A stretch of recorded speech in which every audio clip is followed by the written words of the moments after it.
On Christmas Day, my millionaire son looked at me and asked, "Mom, are you happy with the $3,000 Clara sends you every month?" That one sentence split my world open before the morning had even begun. This story is an original creation by the Heridas Familia One writing team, inspired by the hidden corners of family life and told with the purpose of fostering emotional connection and spreading understanding. My name is Evelyn Harwood. I am 68 years old. The house was quiet that morning, the kind of quiet that comes from years of living alone.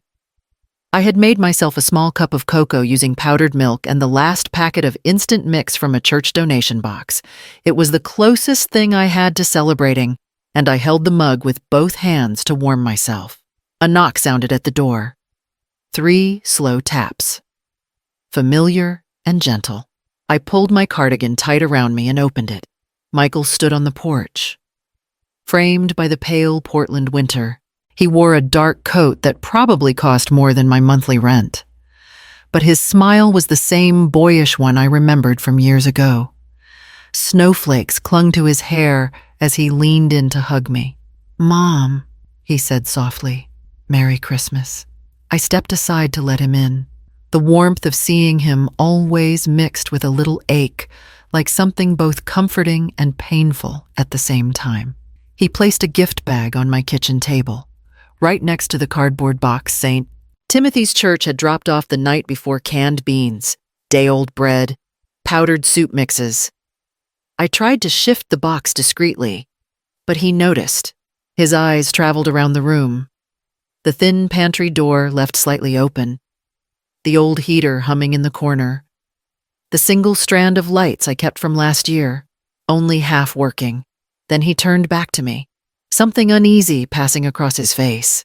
"Mom," he said, lowering his voice, "Clara told me she has been bringing you the $3,000 every month. I want to make sure you are comfortable." I gripped the edge of the counter. The way he asked gently, sincerely hurt more than if he had been angry.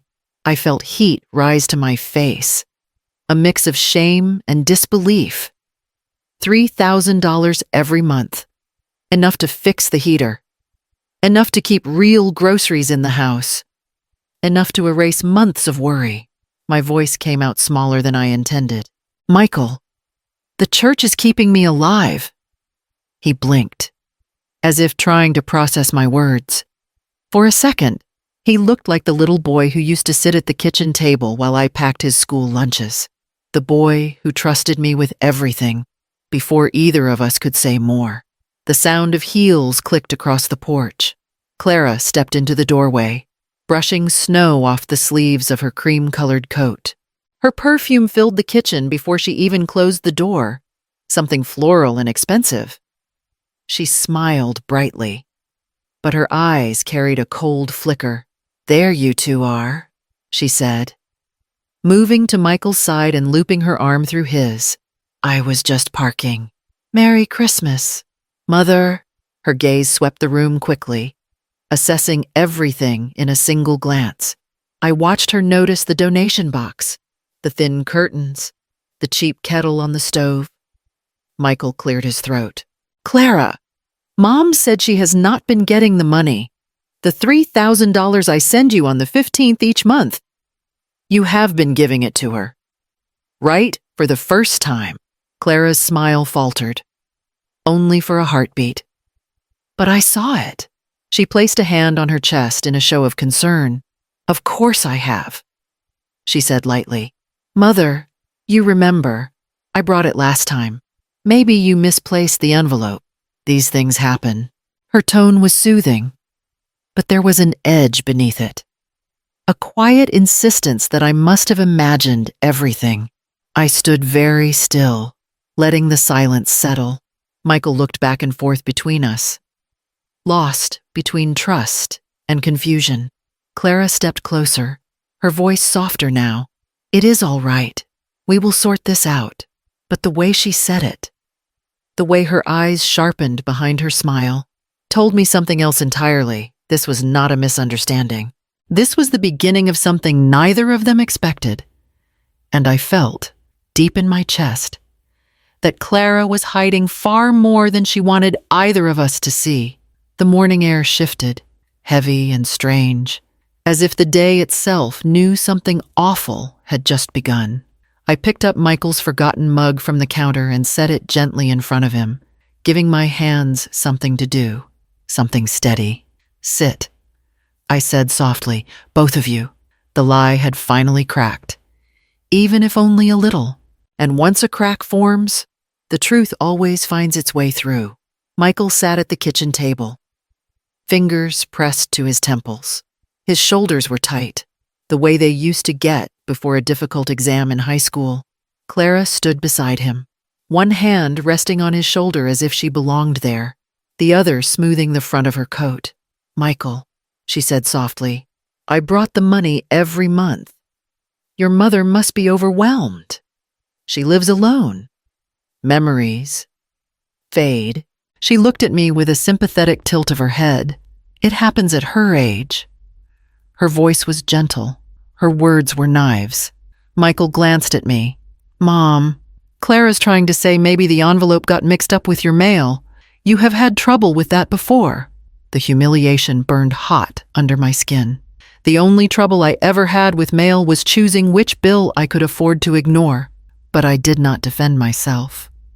Not yet. Instead, I sat down across from them and folded my hands. "If you brought it," I said quietly to Clara, "I would have remembered." She smiled as if I were a child refusing medicine. "Of course, Mother, but perhaps we should not dwell on this today." She tapped her nails lightly on Michael's shoulder. "It is Christmas. Let us not stress her. Her, never Evelyn, never Mom, always her." Michael rubbed the back of his neck. "Maybe we just need to track it down. The money is going somewhere. I set the transfers myself." Clara let out a small laugh. "Exactly. Let us check again after the holidays. Everything is so chaotic this week. Chaotic for her, maybe. Spa appointments. Last-minute shopping in boutiques I would never dare walk into. My week consisted of stretching canned soup into 2 meals. But I nodded. After the holidays. I repeated, keeping my voice steady.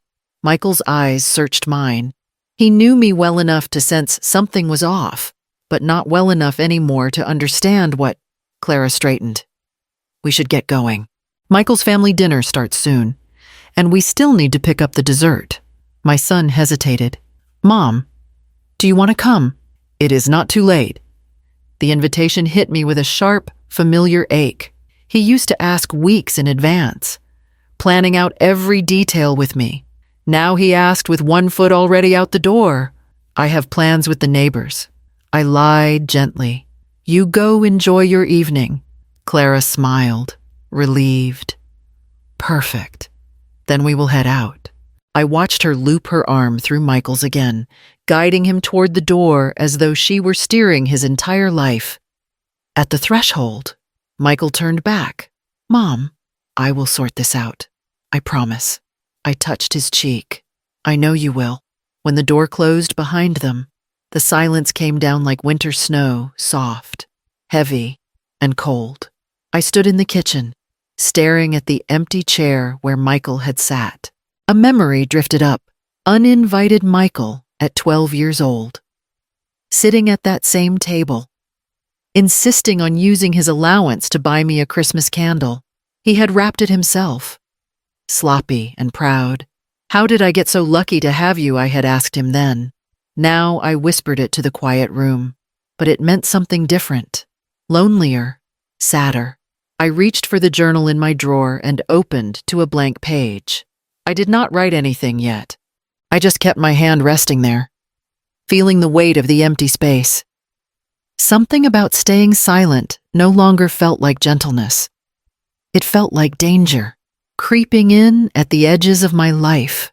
The morning after Christmas, I stood in front of my pantry with the door half open, staring at the same few items I had lived on for weeks. A can of tomato soup, half a bag of rice, instant oatmeal packets from St. Timothy's. The shelves looked exactly the way I felt, worn thin. I reached for the rice, then stopped when I saw a familiar figure pass my kitchen window. 2 taps followed at the back door. "Evelyn?" "It's just me," a warm voice called. I opened the door for Marjorie, one of the volunteers from the church. She carried 2 grocery bags filled with donated food. "I know we usually come on Fridays," she said, setting the bags down carefully, "but we had extra after the holiday service. Thought you could use a bit more this week." Her kindness pressed against something tender in me. I forced a smile. "You're an angel." She brushed my arm. "Just neighbors helping neighbors." We unpacked the bags together: potatoes, a loaf of bread, canned beans, powdered milk. She chatted about the holiday turnout at the church, but her eyes kept drifting to my thin cupboards. She noticed things even when she pretended not to. "I saw Michael's car outside yesterday," she said casually. "Nice to have family visit on Christmas." "It was good to see him," I answered, keeping my voice neutral as I folded the empty grocery bags. "And Clara too?" Marjorie asked. My hands stilled. "Yes, Clara too." She didn't pry, but her expression softened in that way people use when they see something they cannot fix. She squeezed my hand before leaving. "If you need anything before Friday, call me." After she left, the kitchen felt too quiet again. I put the last can onto the shelf and stepped back, pressing my fingers to my forehead. For a moment, I wondered if maybe Clara was right, if I was forgetting things. I walked to the drawer by the stove and pulled out my notebook. I flipped through page after page: the cost of blood pressure medication, the electric bill, the rent withdrawal, food purchases. Every penny accounted for, nothing extra, nothing even close to $3,000. Still, doubt crept in. It was subtle, but persistent. I went to the small table by the window where yesterday's conversation replayed in my mind like a cruel echo. Clara's voice soft, gentle, poisonous mother. Maybe the envelope got misplaced. These things happen as we age. Michael's worried eyes when he looked at me, his confusion, his trust in her. A part of me wanted to believe I was mistaken. It would have been easier than believing my son's wife had lied to both of us. It would mean I had not failed him. It would mean there was nothing dangerous growing in the cracks of my quiet life. I reached for my phone and scrolled through past calls. There were no missed calls from Clara, no texts saying she had dropped anything off. Nothing. I sat down heavily and placed the notebook in front of me. Maybe I should have asked sooner. Maybe I should have spoken up. But mothers learn to swallow things long before they learn to speak them. A soft knock sounded at the front door. I ignored it. I needed the silence more than I needed company. I closed the notebook and rested my hand on it, feeling the truth pulsing beneath the pages. Either my memory was failing, or someone wanted me to think it was. The morning after Marjorie's visit, I sat at my kitchen table with my old brown notebook opened flat in front of me. The lines were filled with small, neat handwriting. My handwriting, every expense carefully written down as I always had, ever since Michael was a baby, and I learned that a single mother cannot afford to guess where her money goes. I touched the page lightly. Rent, utilities, medication. A $10 donation to St. Timothy's earlier that month. Not one entry of $3,000, not one deposit from Michael. I flipped back month after month, the paper soft from years of use. The same pattern stared back at me in every direction. I picked up my pen, meaning to write something, but all I managed was a single shaky line before stopping again. I needed certainty, something official, something stronger than Clara's soft voice telling me I was confused. I put on my coat and walked the 4 blocks to First Oregon Community Bank. The air was wet and cold, but it kept my mind clear. The lobby was quiet, decorated with a few leftover holiday wreaths. A young teller with dark hair looked up when I approached. Good morning, she said warmly. How can I help you today? Ma'am, I placed my notebook on the counter. I need to check my account for incoming transfers. From my son, Michael Harwood. $3,000 each month. Starting last spring. She nodded and began typing. I clasped my hands together to stop them from trembling. I watched her eyes scan the screen, her brow tightening slightly before smoothing again. She turned the monitor a little, as if reconsidering what she was seeing, then looked back at me. Her expression was careful. Mrs. Harwood. I do not see any transfers from a Michael Harwood. Not in the past 8 months. Not in the past year. My stomach dropped. None, I whispered. She shook her head. Just your Social Security deposits and a few small payments to local utilities. Nothing else. The world did not tilt or spin.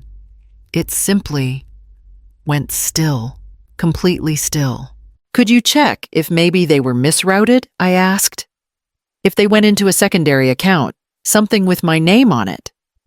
She typed again, slower this time. I am sorry, she said. There is no other account under your name with us. I thanked her, though I barely heard myself. Then walked out of the bank holding the railing as I stepped down. The cold air hit me like a bucket of water.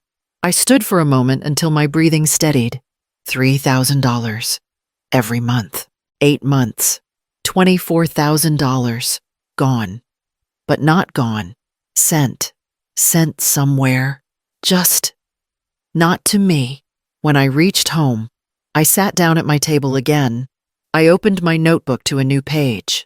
The pen felt heavier than usual. I wrote December 26th. Bank confirms no transfers. Start documenting everything. The letters were sharp. Almost angry. I pressed harder than I meant to. I added another line I am not forgetting. Something is wrong. A soft buzz came from my phone. A text from Michael. Mom, let us talk after the holiday rush. Clara is sure she delivered everything. We will sort it out. I stared at the message for a long time. He believed her. Of course he did. She was his wife. She was young, polished, convincing. And I was the older woman who lived alone in a small duplex, who forgot to replace the light bulb in the hall for 2 weeks, who sometimes misplaced her reading glasses.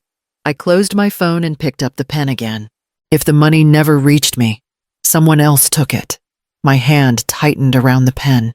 Someone close enough to walk into my kitchen. Someone confident enough to lie while smiling. Someone counting on me to doubt myself. I wrote a final sentence. Slow and deliberate. Find out where the money went.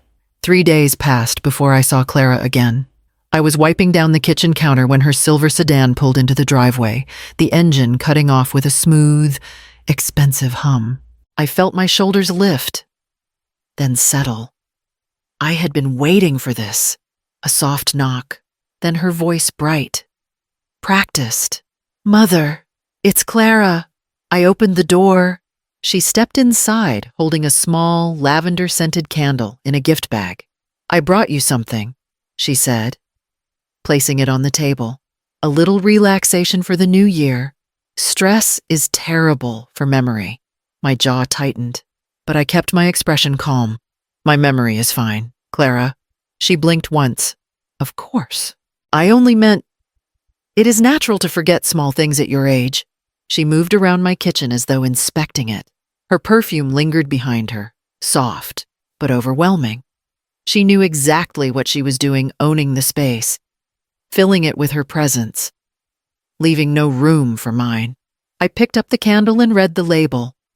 Lavender Serenity. Clara smiled. I thought it might help you remember to take better care of yourself. Funny, I said, setting it down. Because what I remember clearly is that the last time I received any money from you was never. Her smile froze. It was almost invisible, but I saw it, the rigid edge at the corner of her mouth. Mother, we talked about this, she replied gently. The envelopes must have been misplaced. These things happen. I checked. I said, with the bank.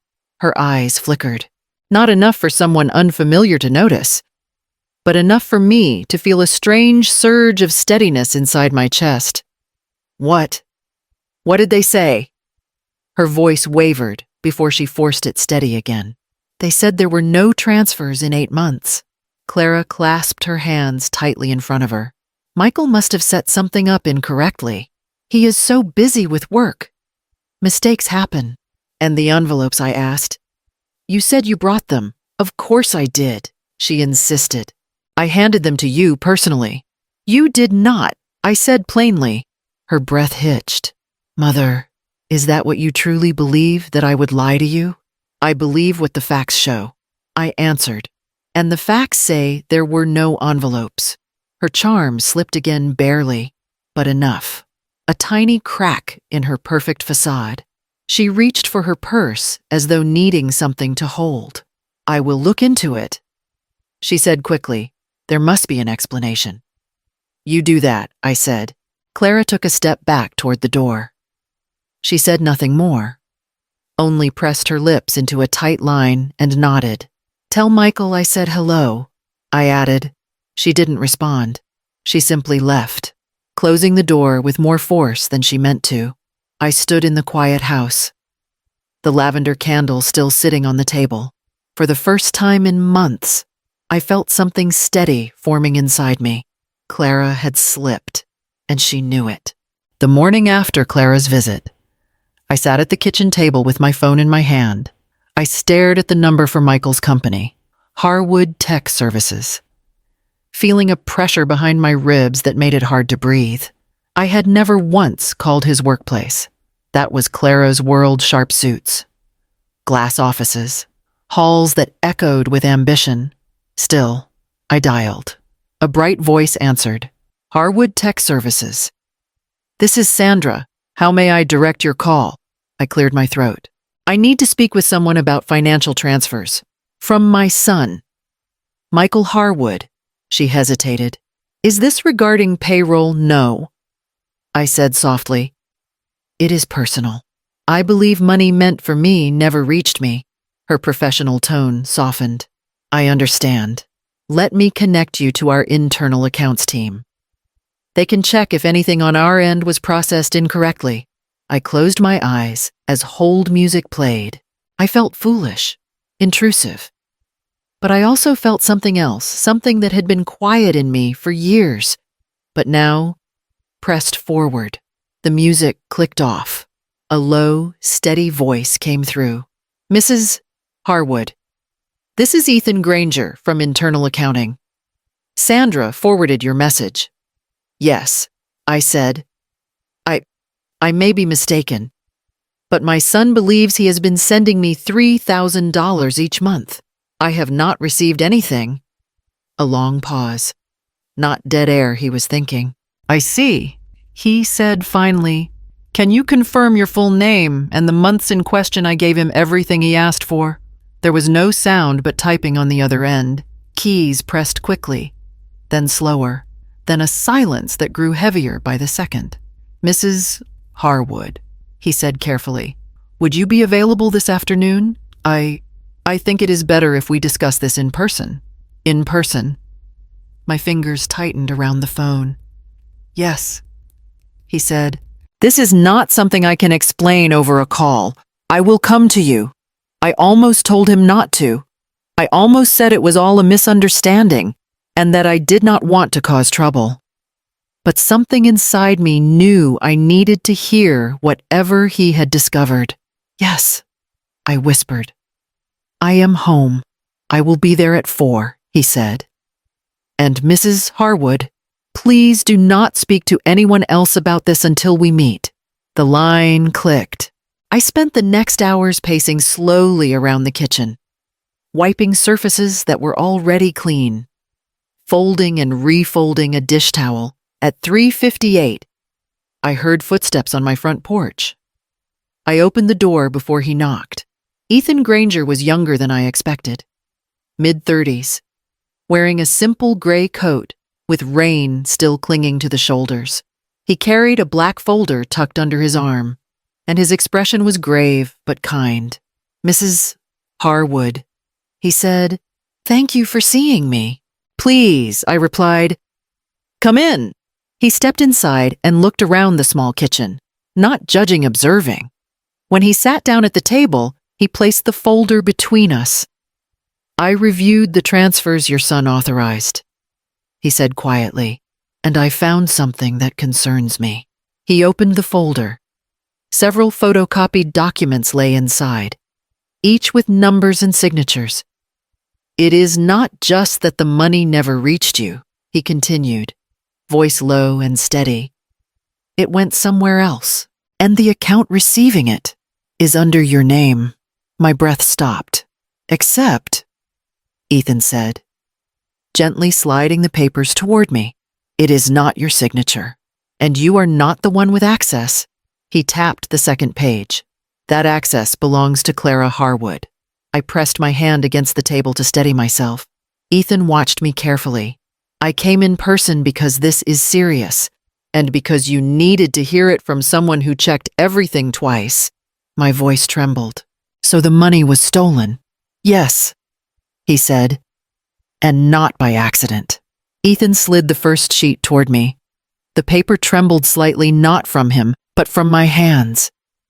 "This," he said quietly, "is the transfer authorization your son signed in early spring. $3,000 to be sent to an account under your name on the 15th of each month." I stared at the document. My name was printed neatly at the top, below it. A signature that was almost mine. The curves were right. The slant was right. But the handwriting had a stiffness I recognized immediately. "That is not my signature," I whispered. Ethan nodded. "I know. I compared it to the signature on your Social Security file, which your son provided during his employment paperwork years ago. They do not match." He placed another page in front of me, a photocopy of the account registration. My name typed cleanly across the top, and beneath it, a box labeled Authorized Secondary User, Clara Harwood. My throat tightened. She put me on the account and gave herself access. "No," Ethan corrected softly. "She created the account entirely. She only used your name so the transfers looked legitimate." I stared at the paper. The truth sat between us like a stone I could not move. He opened the folder wider. More pages. More proof. More precision than I could bear. "This is the deposit history," he continued, pointing to a list. 8 transfers, $3,000 each, $24,000 total. $24,000? Money Michael believed would keep me warm, fed, safe. Money I had never touched. As soon as the funds arrived, Ethan said, tapping the next column, they were withdrawn, either through debit charges or transfers to a personal account belonging to Clara. Personal account, I repeated, tasting bitterness. She used her own name for the secondary transfers. He explained. She did not bother hiding those. Not from the bank. Only from you. My breath slipped out unevenly. Michael trusted her with everything. Ethan hesitated. "I think she knew that." I lowered my gaze to the documents. Every line felt like a betrayal written in ink. Every signature a reminder of how easily someone can steal a life you worked years to build. "When you called," Ethan continued, "I thought at first it was a mistake in our system. These things happen. But when I checked your son's internal files, I saw records that led me to believe something deliberate was happening. Because she forged my name. That was the first sign," he said. The second was the pattern. The withdrawals match Clara's known spending habits, high-end boutiques, salon services, restaurants that require reservations months in advance. I closed my eyes for a moment. I remembered Clara stepping into my kitchen with that lavender candle, her eyes gliding over the charity box in the corner. I remembered her whispering about my fading memory while standing in a coat worth more than everything I owned. I opened my eyes again. "What will happen to her?" I asked. Ethan took a slow breath. "That depends on what you decide, and on whether Michael learns the truth." The room seemed to shrink. The table between us felt like a fragile bridge over a deep river. "He will not believe me," I said quietly. "She will turn it around somehow. She always does." "That is why we need evidence," he replied. "Evidence strong enough that your son cannot dismiss it. Evidence he cannot ignore." He reached into the folder again and pulled out a smaller stack of papers. "These are internal purchase logs from the company card Clara used while accompanying your son on business trips. Some of the charges are in her name, though the card belongs to Harwood Tech Services. I included them because they match the dates of the withdrawals from your account. Spa treatments, jewelry, a weekend at a coastal resort, all within hours of the deposits Michael authorized for you." I felt something shift inside me. Not panic, not sorrow, resolve. "Why are you helping me?" I asked. "Because," Ethan said simply, "I have seen this before, not personally, but through clients who trusted the wrong person. And because your son is my boss, he deserves to know the truth. He will be crushed." "I know," Ethan said. "But better crushed by truth than comforted by a lie." I lifted the top page again. The forged signature stared back at me. My name without my hand. My life without my consent. "What do I do now?" I whispered. Ethan sat straighter. "You gather everything, dates, conversations, anything she told you. I will prepare a full report. When the time comes, we present it together." I nodded slowly. "And Michael, that," Ethan said softly, "will be the hardest part." I folded the papers carefully, my fingers steady despite the storm inside me. The truth was here, sharp, painful, undeniable, and now I had to decide how to carry it into the light. Betrayal was no longer a suspicion. It was written plainly, in ink forged in my name. After Ethan left, the house felt heavier than before. The documents, those cold, precise pages, lay stacked on my kitchen table like a quiet threat. I rested my hands on them, feeling the sharp edge of a truth I was not ready to expose. I thought of Michael as a boy, running into the house after school with scraped knees and pockets full of rocks he insisted were treasures. Back then, protecting him meant bandaging wounds, making soup, keeping the world small and safe. Now protection meant something far more complicated. I picked up the top page, the forged signature, and held it close to the light. My name was there, but it did not belong to me. A deep ache pulsed beneath my ribs. I whispered into the empty room. "How do I tell him this?" The phone buzzed on the table, breaking the quiet. A message from Michael. "Mom, Clara is worried about you. She said you seemed confused the other day. I will come by this weekend. We will figure everything out together." My fingers tightened around the phone. Clara was already preparing her defense, already twisting the narrative. She knew exactly where to strike my age, my solitude, the small moments when my mind wandered because life had grown too quiet. I called him back before I lost my nerve. He answered quickly, "Mom, everything okay?" Hearing his voice softened something inside me. "I am fine. Michael, I just wanted to tell you, I am not confused." He paused. "I never said you were." "No," I said gently, "but someone wants you to think that—" Silence stretched across the line. "Mom," he began, slower this time. "Clara told me you accused her of lying. She was upset. She said you were under a lot of stress." "I am under stress," I admitted, "but not because of my memory." Another pause. I could almost hear him choosing his next words. Careful, conflicted. "Maybe we should sit down together," he said finally, "all three of us. We can look at the bank statements and figure out where the confusion started." I closed my eyes. If Clara sat between us, she would weave her story so smoothly that Michael would not see the holes. She would tilt her head, soften her voice, and he would fold because he loved her. And because love makes fools of us all. Not yet, I said quietly. He exhaled. Mom, I do not want this to turn into something ugly. Neither did I. But ugliness was already here. We will talk soon, I told him. I promise. When I hung up, the quiet settled again. I looked at the folder on the table. Inside, it was the truth.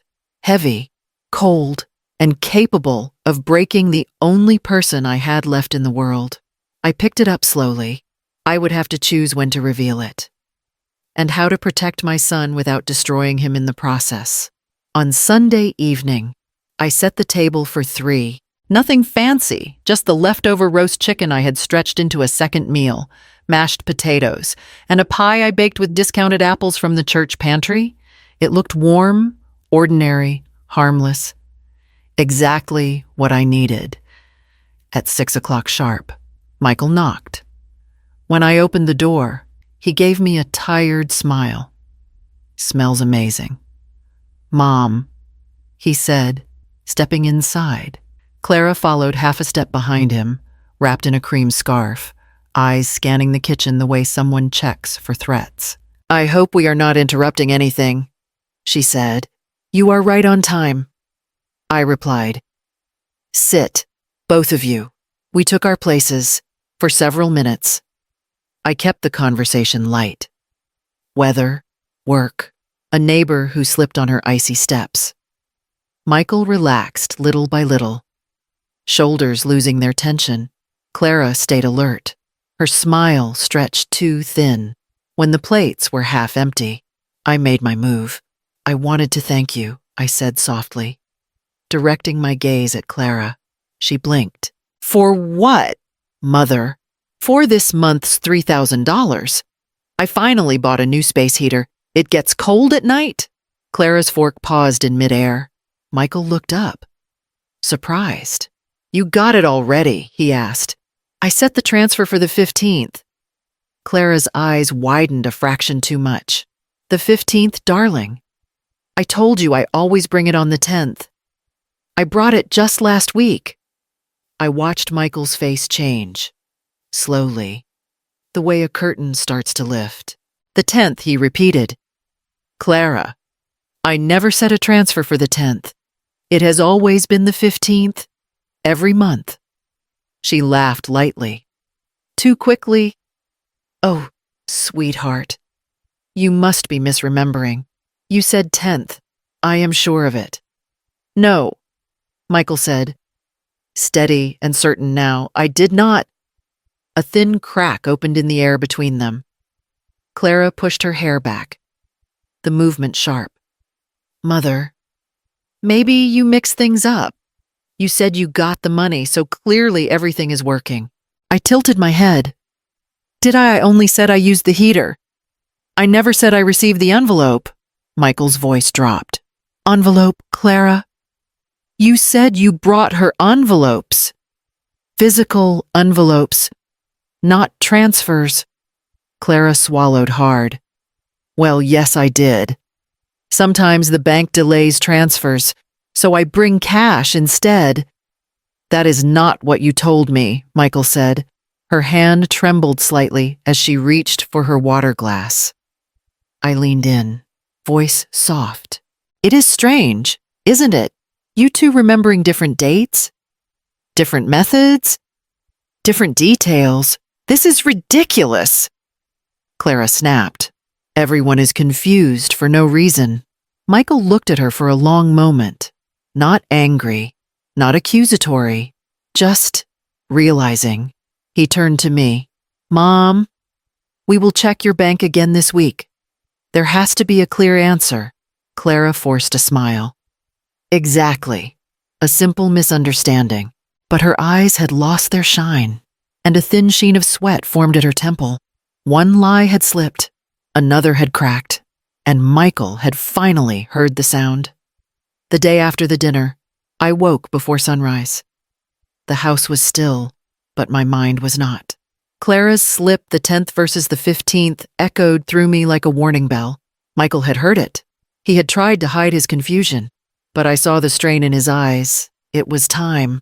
I sat at the kitchen table, opened my notebook, and dialed the first number. Ethan answered on the second ring. Mrs. Harwood.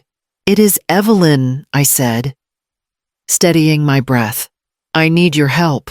I think the window is opening. Michael is starting to doubt here. He paused only a moment. Then we move. I finished compiling the documents. If you are ready, I will prepare a summary he can understand in minutes, not hours.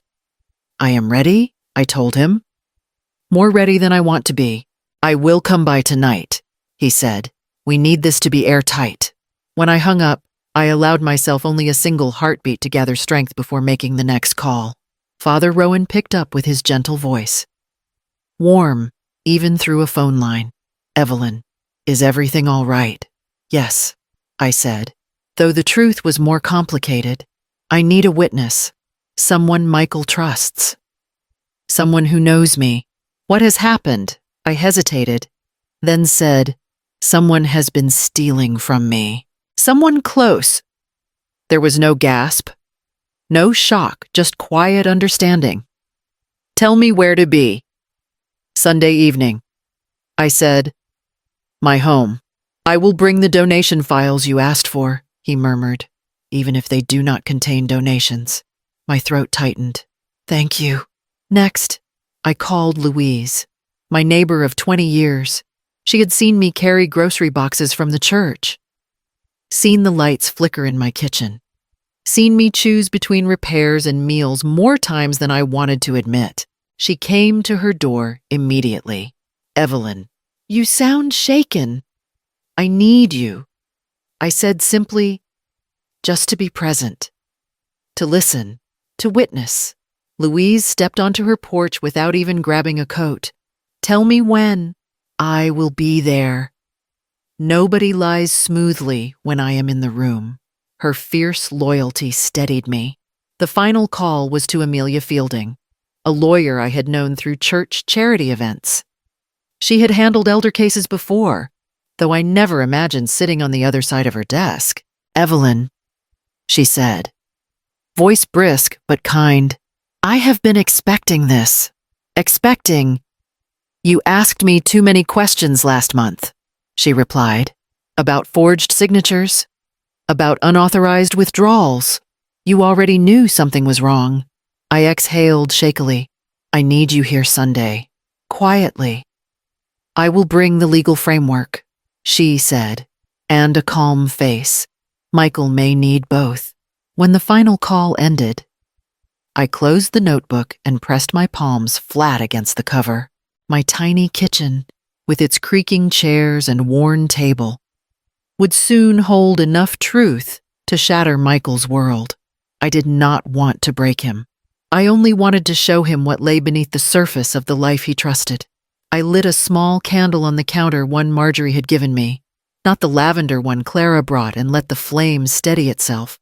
4 witnesses, 1 truth, 1 son who would have to decide who he believed.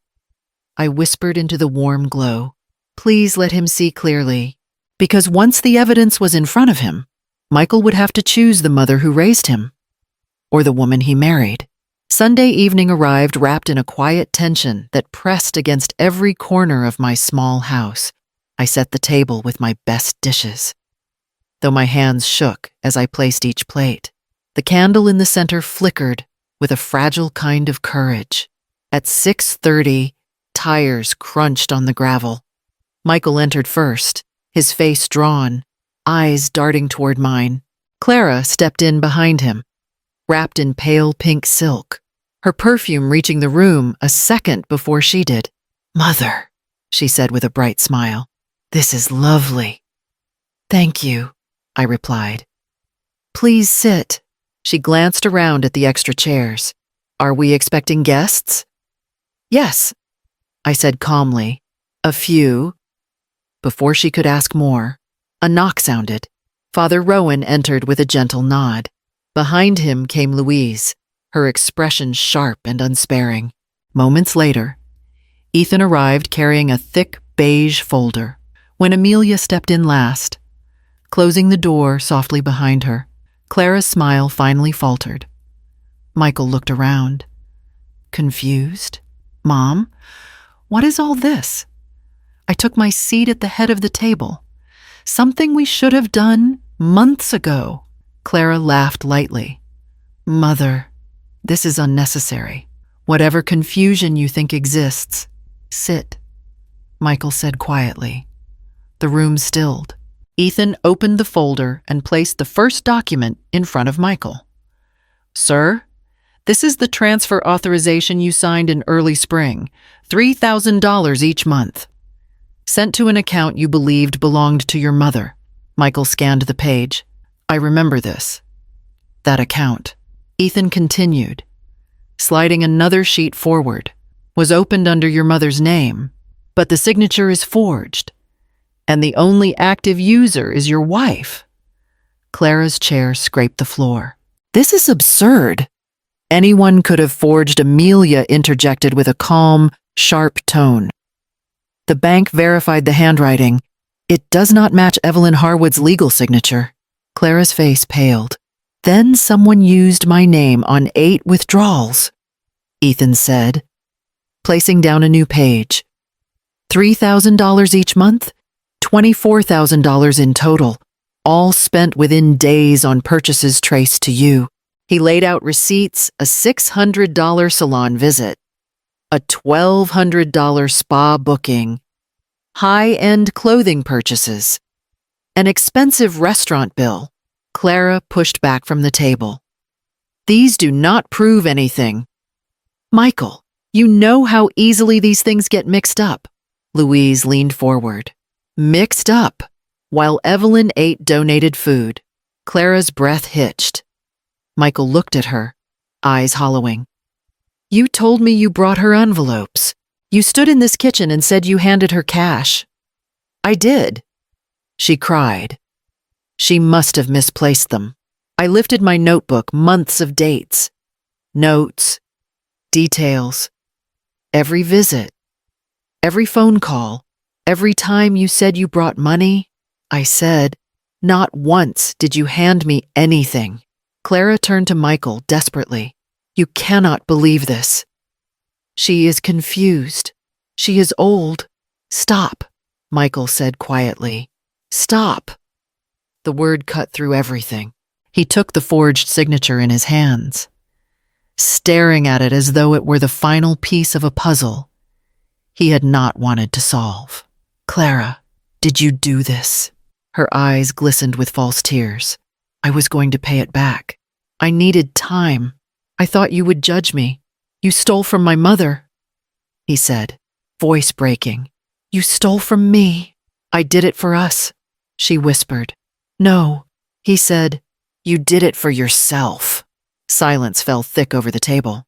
Clara stood abruptly, grabbed her purse, and backed toward the door. If you all want to believe her lies, she snapped. Then fine. She fled.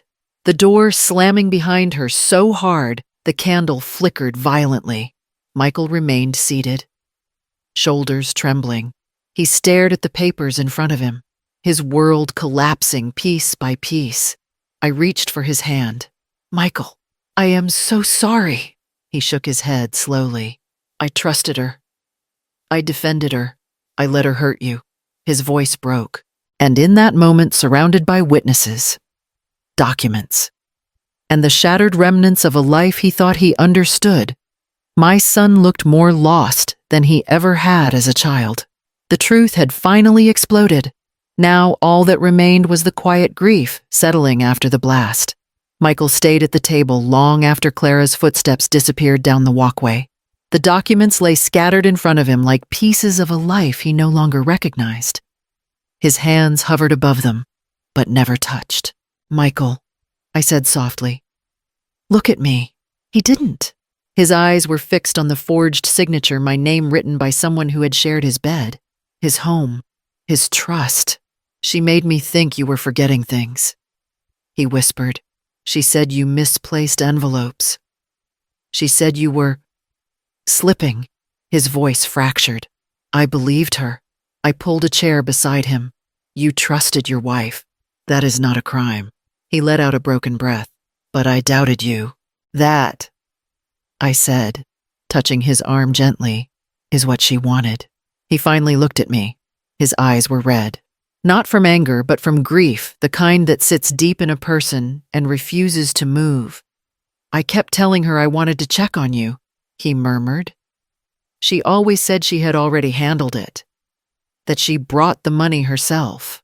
She told me you thanked her. I never did, I said, because nothing ever came. His jaw clenched. I should have seen it. No, I said. You should not have had to. He closed his eyes, pinching the bridge of his nose as if trying to hold himself together. $24,000, he said. Gone. Stolen. And she looked me in the face and lied. I saw something inside him crack, not loudly, but with a quiet devastation that felt worse. Michael, I whispered, you are allowed to be hurt. He shook his head. I feel foolish. How can someone say they love you and then do this? I didn't answer. This pain wasn't mine to explain. He stood suddenly, the chair scraping the floor. I need air! Wait, Michael! But he was already moving. He grabbed his coat with shaking hands. Do you want me to come with you? I asked. He froze at the doorway. I don't know. He whispered. I don't know what I want. I can't think. I can't breathe in here. I stepped closer. Please, do not blame yourself. He looked at me, and for one moment, he wasn't a grown man. He was my boy again, eyes wide with fear and heartbreak. I should have protected you, he said, and I protected you. I replied, that is what mothers and sons do. We keep each other standing. He swallowed hard, opened the door, and stepped into the cold evening. I'll call you, he said. Then he walked away. I watched him cross the small patch of yard, shoulders hunched, the weight of betrayal pressing him into the earth. He didn't look back. The quiet that followed felt heavier than any silence before it, a silence filled with his absence, stretching into the night, and all I could do was wait, hoping he would not stay gone for long. The courthouse smelled faintly of cold air and old paper, the sort of place where truth and lies sit side by side until someone chooses between them. I sat beside Amelia at the long wooden table, my hands folded tightly in my lap. The winter wind had followed us inside, clinging to my coat and my nerves. Across the room, Clara stood with her attorney. She wore a severe black suit, her hair pulled into a sleek twist. She looked smaller than usual, thinner, paler, but her eyes were sharp. She saw me, and her jaw tightened. Michael entered a moment later. He avoided Clara's gaze. He avoided mine, too. He took a seat in the second row, shoulders hunched. Staring straight ahead, my heart ached at the sight. But there was nothing I could do not here. Not now. The judge, a woman with silver-streaked hair and a stern face, adjusted her glasses. We will begin. Clara's attorney rose first, voice smooth as polished stone. Your Honor, this case centers on a misunderstanding. My client, Mrs. Clara Harwood, has always acted with good intentions. There is no evidence of malicious intent, only confusion caused by Mrs. Evelyn Harwood's declining memory. The words hit me like a cold slap. My memory, my age, my supposed confusion. Clara lowered her eyes, pretending to wipe away a tear. I tried to help her. Your Honor, she forgets things. She mixes dates. I only ever wanted to support my husband's mother. Amelia leaned toward me. Let her speak. Every lie will make the truth louder. The judge nodded. Proceed. Clara's attorney placed my brown notebook on the table. This journal shows inconsistent entries, gaps in dates, miscalculations. It proves nothing, I straightened. There are gaps because I ration paper, not memory. The judge raised a hand. Mrs. Harwood, you will have your turn. Continue, counsel. Clara's attorney paced slowly. We contest the claim that my client forged signatures. Anyone could have done that. As for the spending records, those receipts do not confirm she used stolen funds. They only show she made purchases, which she is entitled to do. Amelia rose now. Her voice cut clean through the room. Your Honor, we have bank verification, handwriting analysis, and internal company reports. Forgery was committed. Withdrawals were made directly after each deposit. This is not confusion. This is calculated. She signaled to Ethan, who stepped forward with cautious dignity. Mr. Ethan Granger, Amelia said, please state your position. I am the chief accountant at Harwood Tech Services, and your involvement in this matter. He placed a folder on the judge's bench. At Mrs. Harwood's request, I reviewed all transfers authorized by Mr. Michael Harwood. The receiving account was registered under Evelyn Harwood's name, but the signature does not match her legal signature on file. Clara's attorney interjected.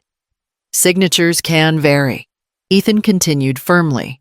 Additionally, every withdrawal from that account either went directly to an account registered to Clara Harwood or was spent using her known cards.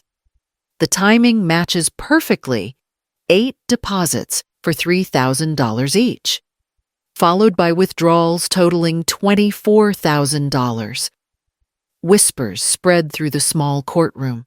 Amelia added, we also have security footage from 2 withdrawals at an ATM. The person is clearly Clara Harwood. Clara's face drained of color. That is impossible, she stammered. Someone used my card, someone stole. The judge lifted a hand. Mrs. Harwood, you will speak only when instructed. Clara looked at Michael then, desperate. Tell them I brought your mother the envelopes. Tell them she forgot. She forgets everything. Michael finally looked up, his voice raw. I do not know what to say anymore. Clara, I believed you, but I saw the documents. I saw the dates. You lied to both of us. The sound that escaped Clara was not a sob, it was a gasp of disbelief, as if the world had betrayed her. Not the other way around. The judge reviewed the stack of evidence, page by page. The courtroom held its breath. Finally, she spoke. Clara Harwood. This court finds you guilty of elder financial exploitation, unauthorized access to financial accounts, and marital fraud.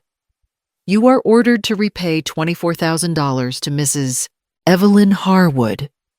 Furthermore, you are stripped of access to all marital financial accounts pending divorce proceedings. Clara collapsed into her chair, silent tears streaming down her face. The gavel struck once. Sharp, final. The courtroom emptied slowly. Clara's attorney whispered sharply to her as she stared blankly ahead. Ethan and Amelia gathered their papers. Father Rowan gave me a gentle nod from the doorway, but Michael remained seated. When I approached him, he stood abruptly. Mom, he whispered. I am sorry. I touched his arm. This is not your fault. He looked at the empty chair where Clara had been, his face hollow. Justice was served. He murmured. So why does it feel like everything is broken? I did not answer. Some truths had no comfort to offer.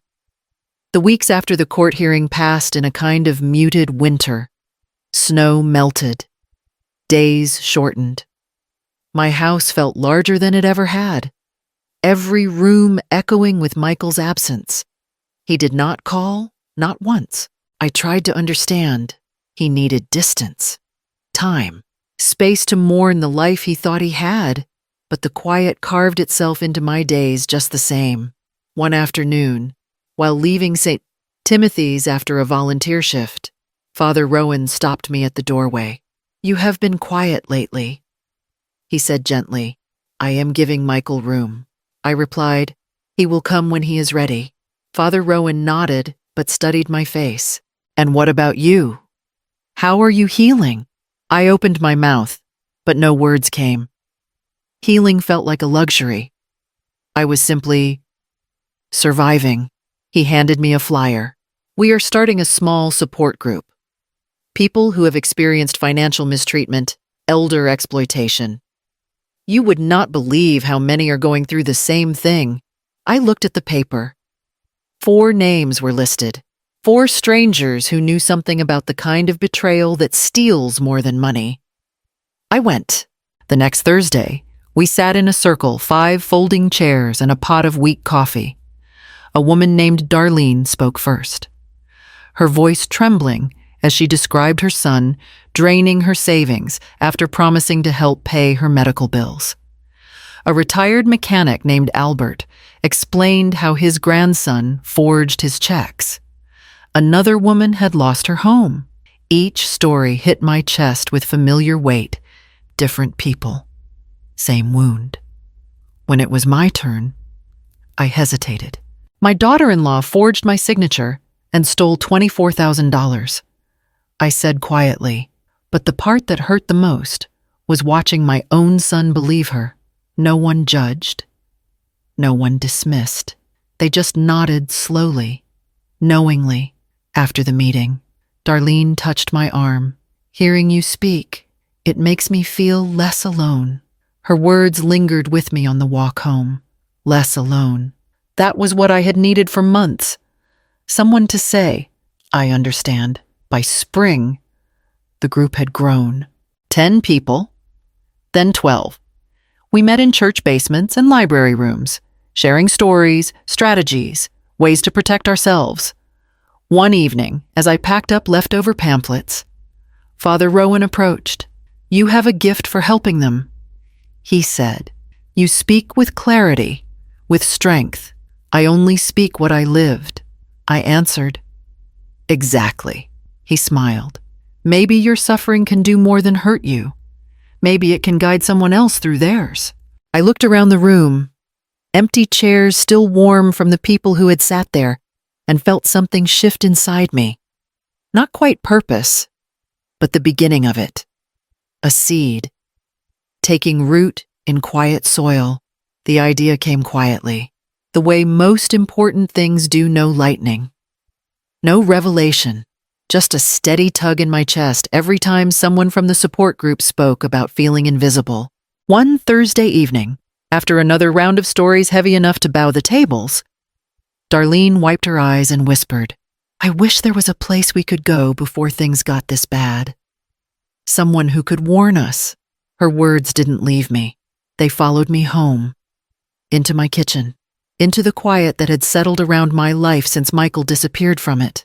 By morning, I had pulled out a blank notebook, the same kind I had used to document Clara's lies, and wrote across the top, The Harwood Project. I stared at the title for a long time. It was the first time my name had felt like more than a shadow. That afternoon, I walked to St. Timothy's and found Father Rowan stacking hymnals in the fellowship room.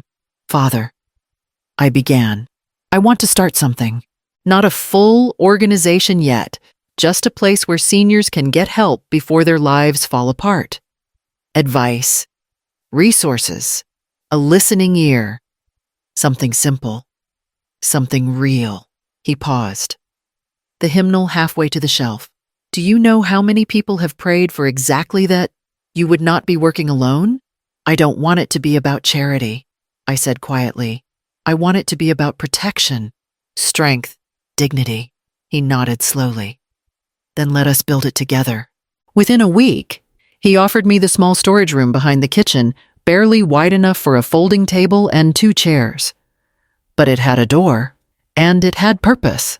Louise helped scrub the walls, grumbling affectionately at the layers of dust. You fight better when you have a space that is yours, she said. Handing me a rag, Darlene found 2 used filing cabinets from a thrift shop. Albert brought a box of donated pens and clipboards. We taped handmade flyers to lampposts and pinned them on grocery store bulletin boards. Fraud prevention, document guidance, safe listening, the Harwood Project, helping seniors protect what matters. The first week, 3 people showed up. The next, 7. Soon, we were running 2 sessions, then 3. The room filled with voices hesitant at first, then stronger as people learned they weren't alone. I sat with each one, helping them sort through confusing letters, strange bank charges, sudden requests from relatives who had never visited before. One woman clutched her purse like a lifeline. I did not know who else to trust. Trust, such a fragile thing. Some days I left exhausted. Some days I left angry at the cruelty people inflicted on the ones they should have loved most. But every day, I left feeling needed. And that was a feeling I hadn't recognized in years. One afternoon, as I packed folders into a drawer, Father Rowan stepped into the doorway. "You have built something strong here," he said. "You know that, don't you?" I closed the drawer gently. "It is helping people. That is enough." "It is more than enough," he replied. "You are giving them hope. Hope. Another fragile thing, yet somehow growing sturdier in my hands. Still, even in the middle of this new purpose, an empty chair always lingered in my mind. A tall shape leaning in the doorway. A voice I had not heard in months. Michael had vanished into his grief, into the ruins Clara left behind. Father Rowan watched me for a moment, understanding softening his features. "He will find his way," he said quietly. I nodded, though my chest tightened. I could help strangers. I could guide victims. I could build something meaningful out of the ashes of my life. But the one person I wanted to save, the one person I had always protected, had slipped beyond my reach. As I locked up the small room that night, the hallway dim and quiet, one thought settled heavily inside me. Would Michael ever return home to me again? The storm hit just after dusk, rain beating against the windows in steady sheets. I was closing up the Harwood project room, sorting pamphlets into neat stacks, when a frantic knock shook the front door of my house. Not a polite knock, a desperate one. I opened it quickly. Michael stood on the porch, soaked from head to toe. Rain dripped from his hair, his coat, his shaking hands. He looked older than he had a month ago, exhausted, hollow, broken in a way I had never seen. "Mom," he breathed, voice cracking. "Mom, I am so sorry." Before I could answer, he fell to his knees right there on the wet porch. I reached for him, pulling him inside out of the storm. "Michael, get up!"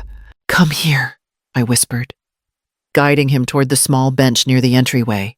He sank onto it, burying his face in his hands. "She took everything," he choked out. "Clara, she drained our joint savings, $40,000, maybe more. She left a note. She is gone." I felt the air leave my lungs. "She said I trusted the wrong person," he whispered, shaking harder. "She said I deserved it, that she never loved me." I placed my hands on his shoulders, steady and warm. "You did not deserve any of this. I failed you," he said. "I failed myself. I failed everything Dad taught me." "No," I said firmly. "She deceived you. That is not your shame." His voice broke again. "Mom, how did you stand all this alone?" "I was not alone," I answered. "I had the people from the group, and I had you. Even when you were far away, you are still my son." Slowly, he lifted his head. His eyes were swollen and red, full of a grief too heavy for one man to bear. "Can you ever forgive me?" he whispered. I squeezed his hand. I already did. Emotion cracked through him. He leaned into me, forehead pressed to my shoulder, letting the storm outside roar while he finally fell apart.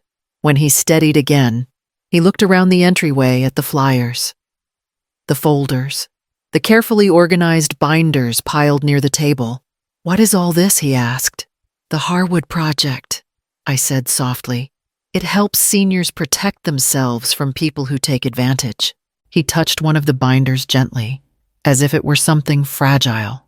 You built all this by yourself, not alone, I said. But yes, it is helping people. Michael took a long breath. Mom, can I help?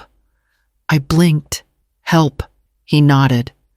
Eyes clearer than they had been in months. I want to do something that matters. Something honest. Something good.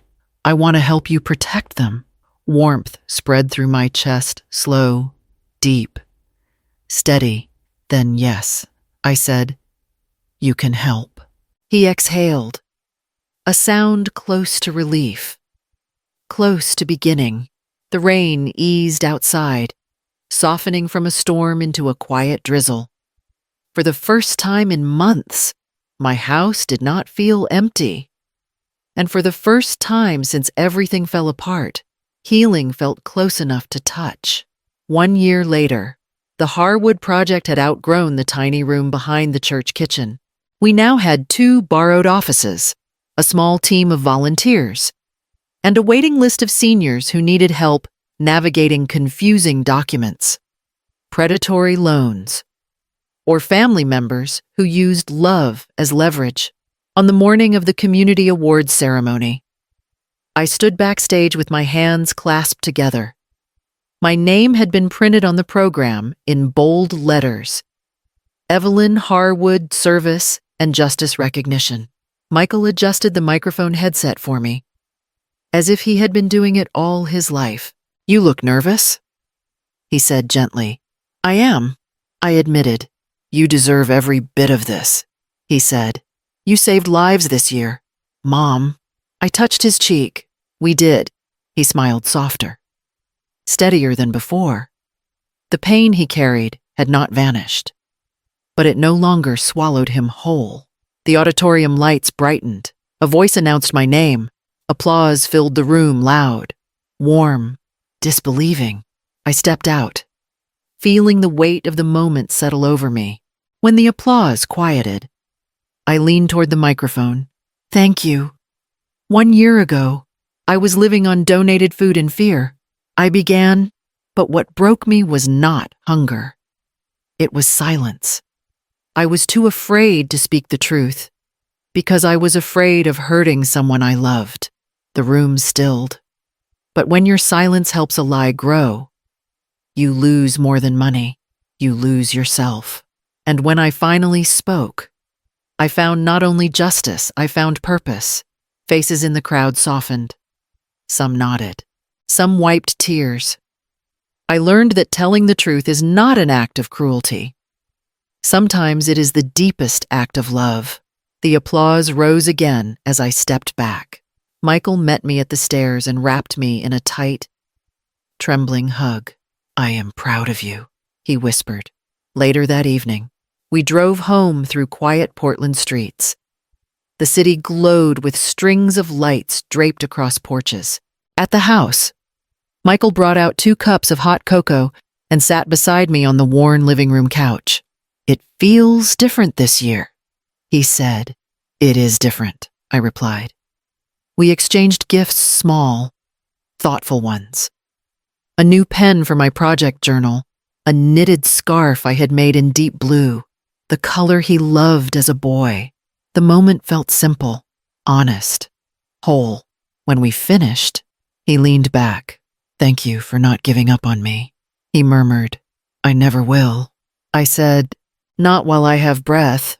He nodded, eyes shining. I am thinking, maybe next year. The Harwood project should expand again. We could partner with other churches. Maybe even the community center. I laughed softly. Slow down. We will need more volunteers. You have me, he said, for as long as you will take me. Outside, snow began to fall again, gentle flakes drifting against the window. A soft Christmas hush filled the room. I opened my journal, the same one that once held my fears and evidence. Now it held names, victories, numbers of people we had helped. At the bottom of the page, I wrote my final reflection of the year. Truth is not meant to destroy. It is meant to guide the people we love back toward the light. I closed the journal, placed my hand over it, and breathed in the quiet peace that had taken so long to arrive. If you have lived through something like this, or if a part of this story echoes your own, I hope you will share your experience in the comments. Your voice might be the one that gives someone else the courage to speak theirs. And if you would like more stories like this, remember to like, comment, or subscribe. Your support helps these stories find the people who need them most. Because the truth, no matter how painful, will always find its way home.